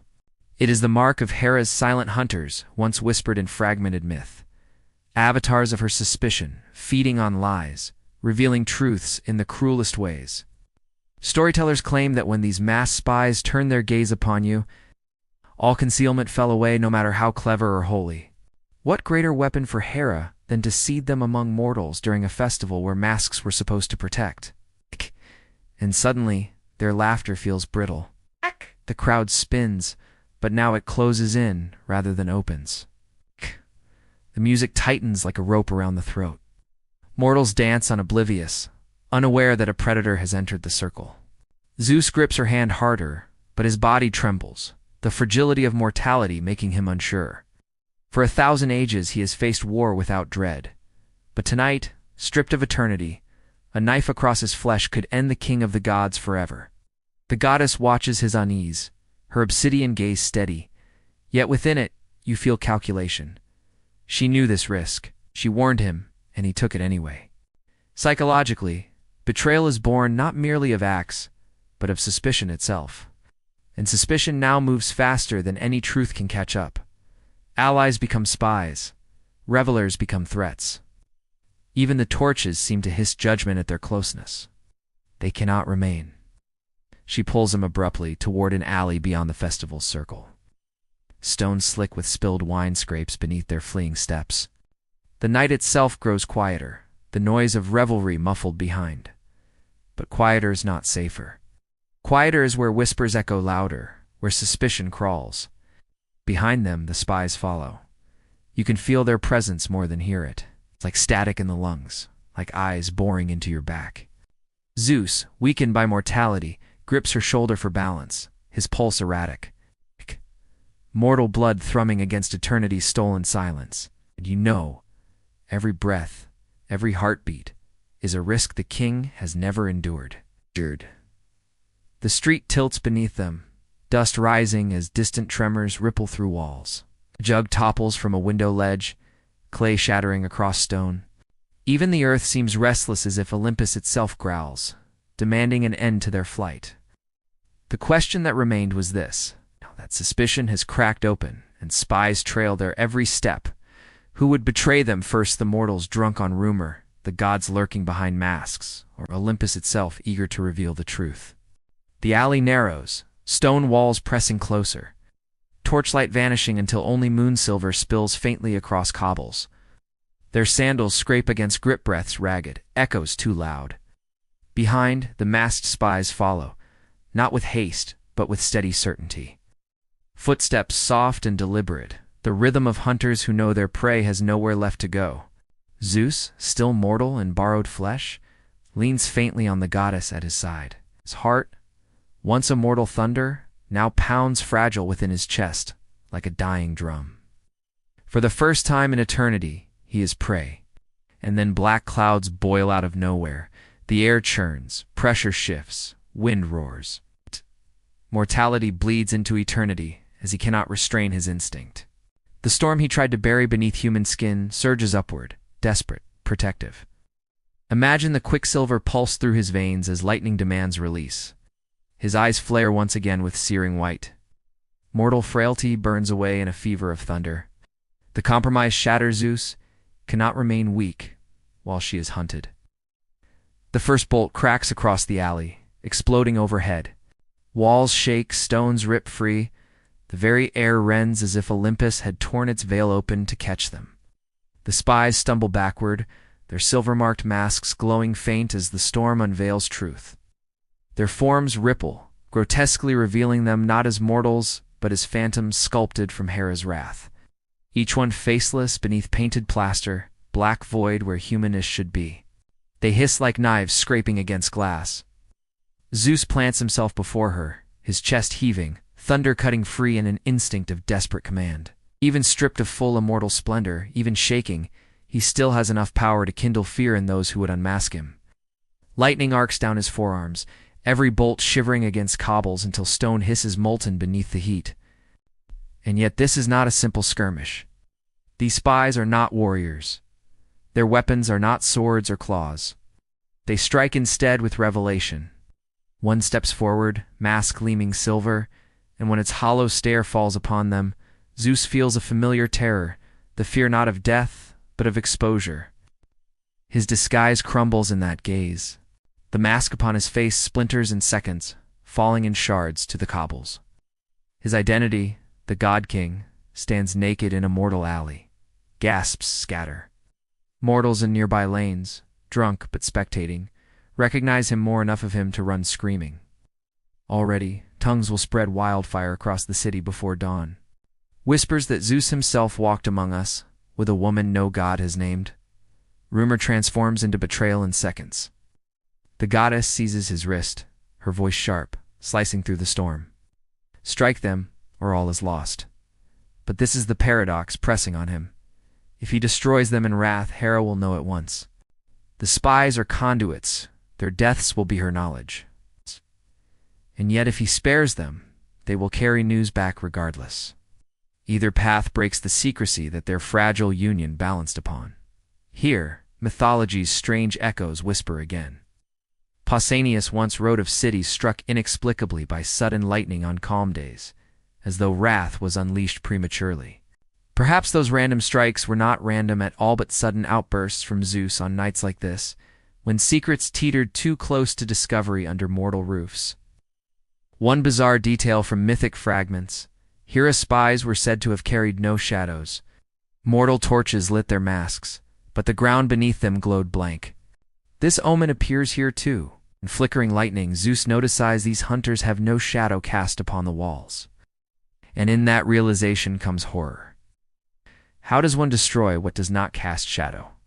How does thunder ground itself when targets are ungrounded specters? He snarls, torn between wrath and ruin. The storm lashes overhead, lightning chaining him to both choices: strike and damn them, hold back and damn them all the same. Every crackling bolt is both salvation and betrayal. Psychologically, this is torment distilled. Love forces choices with no path to victory, only differing shapes of loss. To protect her, he must expose himself. To save Olympus, he must deny her. The human heart could break under far less, but here even a god's heart fractures. The goddess grips his arm harder, obsidian flames in her eyes, and whispers not fearful but commanding, "Then burn the sky. Not for Olympus. For me." Zeus exhales. The storm snarls. Lightning blinds the alley, revealing every truth at once. And the question that remained was this: when lightning burned shadowless spies into nothing, what would reach Olympus faster, the thunder of his fury, or the whisper of his forbidden love now seen by mortal and god alike? The alley glows white for a moment too long, as though the world itself has been stitched together with lightning. When the glare fades, the spies are obliterated into smoke and silence. Stone walls drip with molten scars, the cobbles blackened and cracked, as though the very bones of the city had been seared. Mortals scream from distant quarters, fleeing or cowering beneath whatever shelter they can find. To them it is not the cleansing of spies they witness, but a god unmasked, wrath unleashed across a human night.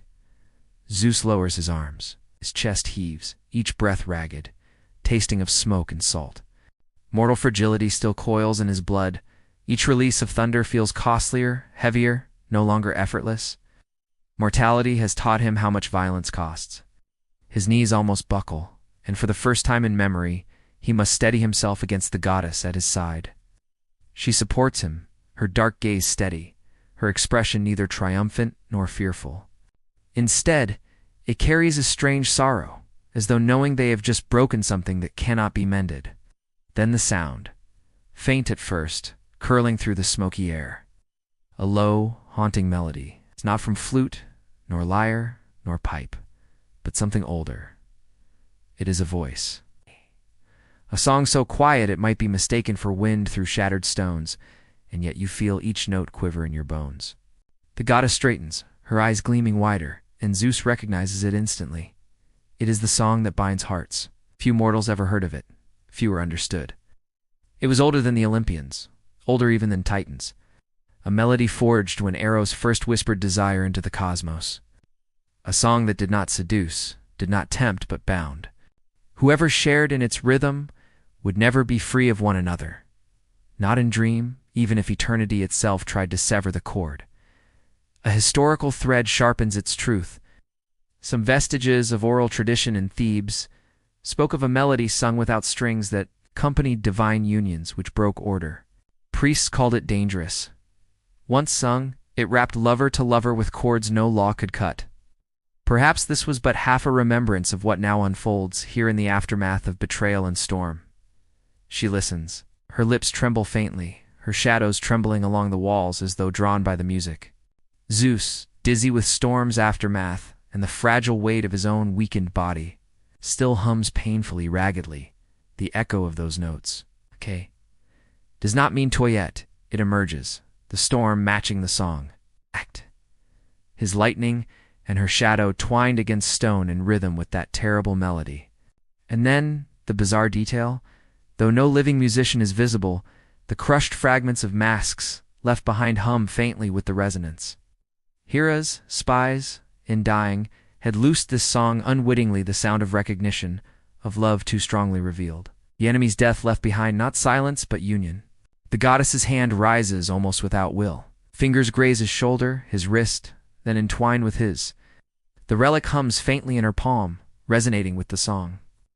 Their breaths align, and you, if you close your eyes, can almost feel the pull yourself, a thread tightening around your chest, binding desire to inevitability. Psychologically, this is the final undoing of secrecy. Lovers can keep silent glances, hidden embraces, even entire sanctuaries. But once a vow is sung, once a song takes root, the secret thrives beyond them, becomes a legend no judgment can ever erase. Love has now moved from indulgence to inevitability, binding them together in ways that law is powerless against. The goddess whispers, not in triumph, but almost in mournful awe, "There is no going back. Not for you, not for me." And Zeus, mortal veins trembling with fragments of divinity, answers hoarsely, "Then let the heavens crack, for I have no wish to return." Lightning hums faint in the shadows as the eternal song continues. Unseen but unbroken, echoing upward in air, into water, into stone, into stars themselves. And you sense it clearly. Even if Olympus silenced their bodies, the song would never die. The question that remained was this. If a melody forged before the age of gods now bound them, who could ever silence it tanned? At what cost would such silence be purchased? The song lingers, low and inexhaustible, as if hidden beneath the lining of the world itself. Once sung, it cannot be silenced. Zeus feels the weight in his chest, not burden but bond, as though cords of light and shadow twine themselves through his veins and hers, a tether he cannot and will not sever. Yet even as love solidifies into vow, the night threatens them still. The cobbles beneath their feet twist. Mortals continue to scatter in the distance, but suddenly the ground itself gives voice. You hear it a roar, not from above where storms howl, from beneath, deep and guttural, the sound of earth itself rebelling. And through cracked stone, an ancient river whispers, spilling not water of clarity, but waters of oblivion. It slithers up through fractures in the city's foundations like a forgotten god surfacing from his tomb. This is Lethe, the river of forgetting. Not one mortal river, but a spring-born echo that sometimes bleeds into the world when divine breaches crack the surface. Lethe, one of Hades' rivers, the water of erasure. Drink, and you forget all grief, all vows, all names of in love itself. Imagine the terror and temptation at once. After their storm, after their exposure, after lightning's brutal unveiling, the river winds at their feet like an offer. Its waters glow faintly, luminous as molten pearl, whispering with a voice like lullabies sung backwards. Just one sip, and their burden vanishes. Zeus would wake tomorrow upon Olympus, with memory erased. The goddess would walk the shadows again, nameless, stripped of love, but also of chains. A historical fact anchors the dread. In older hero cults, initiates of the mysteries in Eleusis swore upon two waters, first to drink from Lethia to forget their mortal suffering, then from Mnemosyne, the river of memory, to recall their divine truth. To forget was mercy, to remember was terror. But Zeus was never meant to confront such choice. Now the same waters lap at his feet. A bizarre, eerie detail glimmers as the river rises. Within its current he sees mirages, his throne gleaming spotless, Hera beside him in cold beauty. Cities bending knee, their faith unbroken, Olympus standing eternal, unmarred by scandal. It shows him a world without ruin if only he forgets, if only he erases her. The goddess speaks, voice trembling though steady.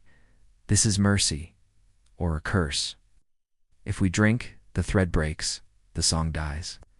We return to what we were. Strangers, you a king half asleep, I a shadow erased. Do you wish that? Zeus freezes. His chest burns with mortal ache. His hand trembles with divine fury. There is temptation here, but not for him alone. For you imagine yourself in his place, your memories suddenly the price for preservation. Would you surrender love to save a kingdom, or cling to devotion, though it shatters the very foundation of eternity? Psychologically, this is the most dangerous crossroad. To erase pain by erasing joy, to protect empire by abandoning love, to question if memory is a gift or a shackle. Zeus, who is always commanded with clarity, trembles now before the fog's allure. And then comes the uncanny truth, the song of binding twines with the river's whisper. Where the river tempts oblivion, the song insists remembrance. Lethe murmurs, erasuros, melody pulses resistance. Two primordial forces clash beneath the city, to bind or to forget. And in their pull, Zeus is the fulcrum. He looks at her, not at power, not at prophecy, but her. The way her eyes hold him steady, silver veins glowing inside obsidian shadow, as though even void itself remembers. And his voice, hoarse, mortal, undeniable, falls low. I will not forget. Not now, not ever. The water recoils. The fissure shrieks shut, the river's glow scattering like stars broken on stone. The moment of mercy of erasure withdraws. They have chosen to remember. They have chosen to defy. But the question that remained was this: by rejecting Lethe's mercy, had Zeus secured their love or only ensured the punishment that vengeance and fate alike were now poised to strike with twice the fury? The fissure closes, the whispers of Lethe dissolving into stone, but silence does not bring peace. Across Olympus and echoing now through mortal lips rumors already spark like wildfire. From alley to tavern, from servant whispers to priests who dare not speak too loud, the story leaks. The Thunderer walked among us, not alone, but with a nameless woman of shadows. By dawn, the tale spreads wide. By dusk, it whispers, even into shrines. And among those whispers emerges one voice that no one expected. Not a god, not one of Heraus's faceless spies, but a mortal, a shepherd's boy barely grown, who claims he saw it all. He speaks with trembling lips, yet his words carry heat because mortals crave stories more than truth. Imagine him standing before a crowd, his eyes alight with terrified reverence. I saw him.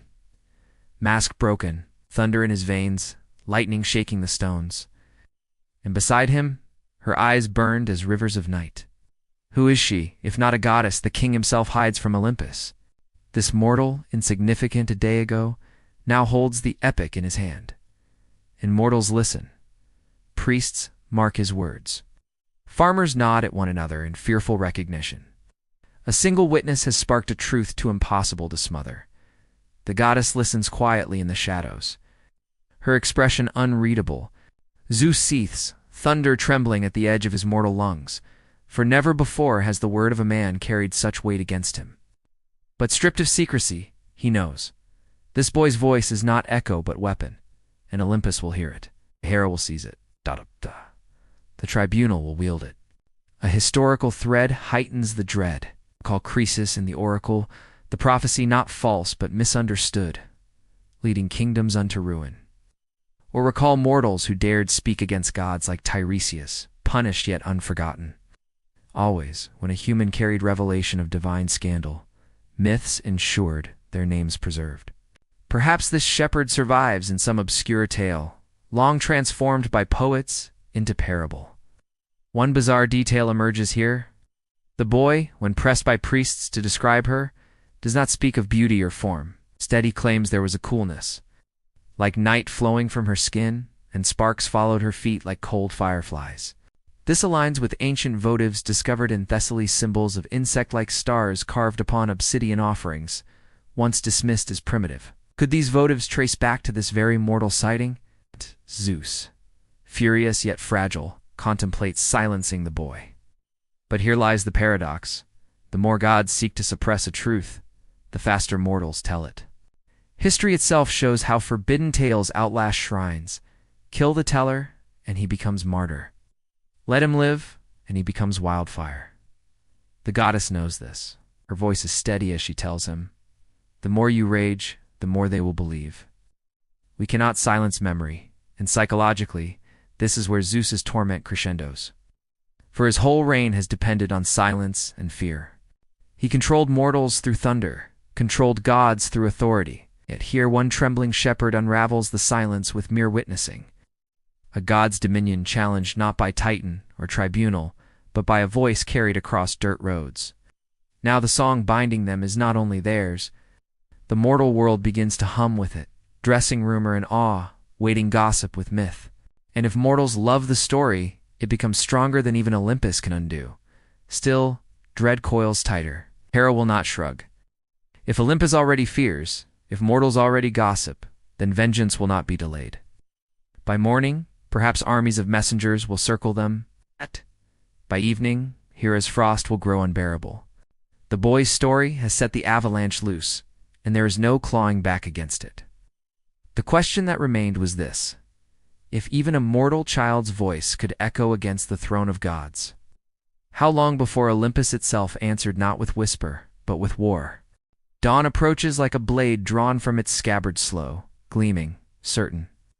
The sky, once silver from moon and storm, bleeds into bruised purple streaks. For Zeus and the shadowed goddess, that color is no comfort. It is oath, it is reminder, 'cause with daybreak, illusions die. Night is kind to secrets, but the sun illuminates every betrayal, every scar. They stand together on a rocky promontory above the sleeping city. Below them, smoke curls gently from chimneys, as mortals stir awake, still trembling from the night's thunder. Already whispers scatter with the dawn. Markets open not with normal barter, but with hushed retellings. The god walked among us, and he was not alone. Truth or rumor no longer matters. Belief itself has the force of law, and belief spreads faster than fire. Zeus gazes into the rising light. His eyes, usually brimming with thunder, now look weary. Love burns in him. Yes, but so too does the knowledge of what comes. For woven into every ray of dawn are omens darker than shadow. Crows circle higher than usual, their cries breaking across the mountains. Waves crash harder against the shore without wind to stir them. And strangest of all, the sun rises slower, almost hesitant, as though Helios himself dreads to reveal what the gods are forbidden to ignore. The goddess lays her hand against his arm. Her touch steadies him, but her silence pierces him sharper than words. She does not ask. She already knows. This dawn may be their last together. A historical parallel illuminates their fear. In myth, Helios often bore witness to secrets no other god could hide, the affair of Aphrodite and Ares. The transgressions of mortals and immortals alike. His gaze was inescapable. If the sun itself now lingers upon them, it is because revelation is certain. Helios sees, and what he sees, eventually, Hera will know. The bizarre detail comes not from Olympus, but from mortal record. In certain fragments, villagers reported a day when the sun appeared as though covered in gauze, dimmer than it should be, flickering uncertainly. Later, scholars called it eclipse fragments, or mistakes of description. But what if instead, the sun itself dimmed, hesitant to expose what burned on that cliff? Zeus lowers his voice, his mortal breath hoarse, barely carrying against the coastal wind. If dawn betrays us, then let us take what remains before it cleaves us apart, and imagine being there. Hearing those words from the god once believed unwavering, the sovereign at whose feet Olympians bowed. Now he speaks as any man, desperate, cradle-handed, craving seconds in which to burn before eternity drowns him. Psychologically, this is the edge where hope and doom converge. Lovers curse dawn not because it is light, but because it steals the sanctuary of night. For Zeus, ruler of cycles, it is cruel to realize how powerless he is against the orbit of a single sun. He can command storms, split mountains, drown armadas with a wave of his hand, but he cannot slow sunrise, cannot preserve the night. The goddess watches the horizon. Her silver-threaded eyes reflect the rising flame, and for a moment it looks as though her shadows may catch fire. Yet she does not step back. Oh. She does not hide. Instead, she breathes deeper, shoulders squared, as though daring the world to see her. Let them watch. Let them whisper. I will not vanish again. From the city below, temple bells ring. Mortals bow their heads in prayers of fear and awe, because they know their stories are no longer hidden gossip. They have crossed into myth. They have crossed into morning flame. And at that precipice, love burns brightest, because it now burns against everything. Law, fate, vengeance, throne. Their eyes lock once more, not in secret, but under the open sun. No shadows remain to protect them. The question that remained was this. As the last dawn together stretched its golden hands across their forbidden union, were they standing upon the altar of triumph or the scaffold of doom? The dawn grows harsher with every breath, sunlight striking sharper than spears. No longer hesitant, the sun now blazes, bearing witness unflinchingly. For Zeus and the shadowed goddess, every heartbeat becomes a toll counting, not moments of bliss, but seconds borrowed before reckoning. The horizon burns red gold, yet its beauty is cruel, because dawn is not celebration. Dawn is judgment, and judgment comes swiftly. From Olympus a sound breaks, not thunder though. Zeus knows thunder better than anyone, but something colder, older and infinitely more final. The tolling of the high altar's chimes. Bronze bells ring across heaven, each strike echoing like judgment down mountain, river, and temple. It is not ceremony, it is summons. No, God may ignore their call.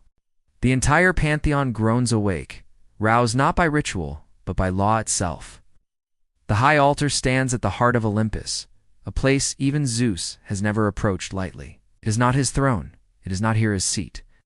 It is the one place that belongs not to ruler, queen, or war god, but to law itself, the eternal decree set by Moira when the heavens were first split after the Titanomachy. Every god knows it, yet few remember it exists, for only violations of divine proportions awaken its echoes. Tonight, their forbidden love has reached that scale. Imagine walking into its shadow. The altar glows faintly, a slab of stone carved not by hands but by inevitability itself, veined with cracks of molten light, pulsing faintly with each chime. All Olympus gathers. Hera seated, face calm as ice. Athena sharp-eyed and silent. Apollo's radiance dim as he tightens his lips. Ares gripping his sword hilt, bloodthirst gleaming. Hermes shifting uneasily as though wanting to vanish. All watched by Hestia and Demeter, whose silence carries heavier sorrow. And at the far end stands Zeus, his hand entwined with hers. He is king, yet at this altar, he is the accused. And she, the forbidden goddess who defies erasure with every breath, stands radiant in her shadow. It's more present than she has been in an age. A historical echo sharpens this scene. Ancient hymns spoke of trials of gods, not with chains, but with sacrificial metaphor. Sacrifice was the ultimate balancing act, giving up to preserve the whole. The gods sacrificed comfort for order, power for unity, even immortality for cycles of renewal.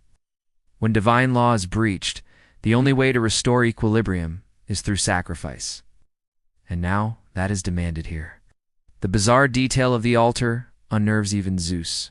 Though flames are absent, though no knife is drawn, the very stone bleeds faintly with golden drops that vanish into smoke upon the ground.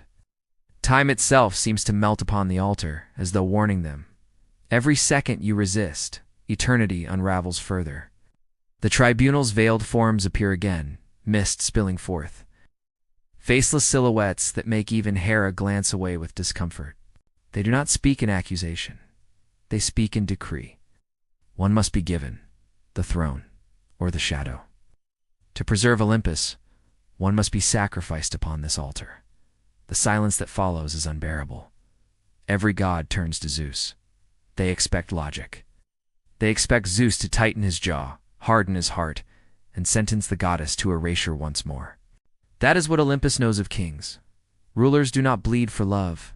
They demand others bleed instead. But here lies the fracture. Zeus does not let go of her hand. His grip tightens. His breathing grows sharper. His eyes, lightning-veined, stare into the tribunal's faceless void. And when he speaks, each word resonates through marble, flame, and sky alike. If sacrifice is demanded, then let Olympus take me. Not her, not love, himself, his sovereignty, his crown. Shock ripples across the gathered gods. Ares steps forward, appalled. Hera's calm cracks into sudden fury, her eyes slashing frost across the aisle. Athena lowers her gaze, unreadable. But in Zeus's words lies the weight of choice that will split eternity. Psychologically, this is the most final rebellion. Zeus assumes the most dangerous role. The king who chooses love above order, heart above empire. It is a kind of madness, and yet the purest of clarity. For once his throne is not his godhood, it is her. The light of the altar flares, molten cracks glowing brighter, expectation hanging heavy. Every heartbeat burns into eternity. The question that remained was this: would Olympus truly allow its king to sacrifice himself for wood-jealous gods? And law itself strike first to ensure the shadowed goddess disappears in his place? A silence spreads across the high altar like frost, heavier than thunder, sharper than lightning. The gods do not breathe. The tribunal does not sway. Their faceless veils ripple faintly, as if stirred by winds unseen. For the very first time in eternity, Olympus itself trembles at words Zeus has uttered. Let Olympus take me. It is blasphemy to decree one's own abdication. Zeus is not just king, he is structure, he is axis. His power organizes storms, seasons, cycles. If he steps down, the order of heaven wavers, and the chains holding titans, giants, and shadows unravel. And yet his voice holds no hesitation. For the first time, love has made Zeus truthful, and truth itself shakes the palace of eternity. The forbidden goddess stands beside him, eyes wide but not softened. There is no smile, no swoon, the grief sharpened by inevitability. Because she knows what this means, that the king of gods had chosen her not in passing, not in whim, but in sacrifice. The tribunal speaks again, three voices as one, power for love, throne for shadow. Law accepts. It is done. Imagine if the room erupts in horrified silence. Hera may be queen, but her icy fingers clamp the throne like claws. Her face cracks into terror and venom alike. "No, you cannot," she hisses. Her voice as cold as ancient snow. "Without you order fails. Titans stir, giants hunger. The chains will not hold." Yet her fury begins to tremble into dread, because she knows the tribunal does not lie. What Zeus has spoken Olympus takes. Lightning sparks across his skin, then flickers, fades, dies. He tries to call thunder, but nothing answers. His veins, once fed by endless storm, slow. The eagle of his throne shrieks overhead, then vanishes as though dissolved into mist. With every heartbeat, Zeus feels the weight of immortality ebb, fading into hollowness. The sky above Olympus darkens, groaning like stone beneath too much strain. The bizarre artifact reappears in its last purpose. The bronze circlet, humming still in the goddess' palm, glows bright as molten ore. Its power, originally fated to bind desire, now seals his fate. Choice manifested. He has bound himself not to law, not to throne, but to her forever. A historical trace shivers through here. Philosophers in later centuries, uneasy with stories of Zeus, spoke of a crownless king, a myth half-remembered of a ruler who gave up throne for love, always dismissed as foreign invention. But perhaps it was exile memory of this very sacrifice, the story redacted, silenced, yet whispering through folk myths as truth too dangerous to keep buried. And now look at him, thunderer no more, a crown less, eagle gone, lightning severed. He stands plain, the great king draped in mortal weight. And yet his back does not bend, his grip on her hand does not falter. And for the first time, Zeus looks less like monarch and more like man, unbreakable in love. Olympus shudders. The tribunal dissolves into smoke. Hera turns, frost cracking her hands, though she cannot summon vengeance at this place of law. Ares snarls but cannot move his sword. Apollo hides his face. Athena clenches her hands behind her robe. Olympus is not destroyed, not yet, but it wavers, shifts, cracks deep within like glass scored for breaking. The goddess leans closer, whispering across his ear, "They will forget you. They will erase even this. But I will never forget." A tear falls, not hers, not his, but the altar's itself, molten gold that hisses upon marble and fades into smoke. And so, their story closes, not with triumph, not with annihilation, but with rupture. Zeus, the crownless king, standing beside the goddess never meant to exist. The bindings of order tremble, mortals whisper of gods walking among them, and the great halls of Olympus echo with silence thicker than storm. The question that remained was this: if love can dethrone the greatest god, did it damn Olympus? Or did it secretly save the gods from their own lifeless eternity? Let the pace slow now. Let the thunder quiet, the storm dissolve into mist. Imagine the high walls of Olympus, cracked faintly, but still standing. Imagine the mortal city below, stirring awake, stories weaving faster than merchants can trade, voices carrying rumor into him. And imagine yourself still seated in the silence of this story, feeling the echo of a love that broke gods. The tale ripples gently now. Zeus no longer wears his crown. The thunder has gone from his veins, but perhaps in that surrender lay the deepest truth of all. Even immortality longs to be human, if only for love.